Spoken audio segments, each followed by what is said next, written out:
Syria hands over 2 unexploded cruise missiles to Russia found after U.S. strike. Source: Damascus.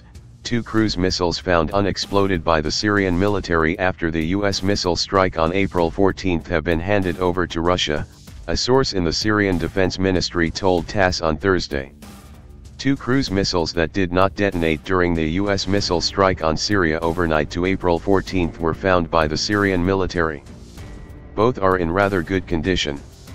These missiles were handed over to Russian officer the day before yesterday, April 17, the source said, adding that both were sent to Russia by plane yesterday, April 18. TASS has no official confirmation of this information from the Russian Defense Ministry. U.S. President Donald Trump wrote on Twitter on April 11 that Russia should get ready for a missile attack on Syria, claiming the missiles will be nice and new and smart.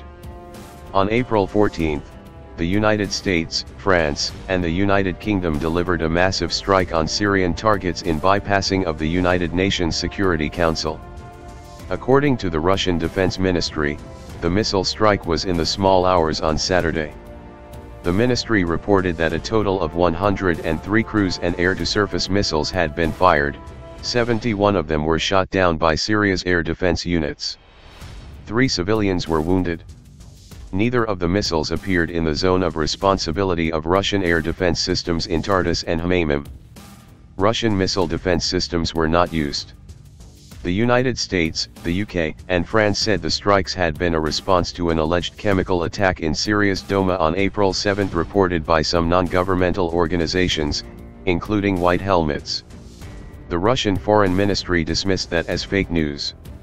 The Russian Defense Ministry stated that White Helmets were an unreliable source, notorious for disseminating falsehoods.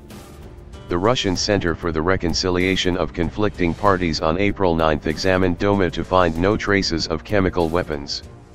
Earlier, various official Russian agencies repeatedly warned that preparations had been underway in different parts of Syria for provocations and simulations of chemical attacks that would be blamed on government forces. OPCW inspectors arrived in Syria on April 14 to collect samples to either confirm or dismiss reports on the chemical attack.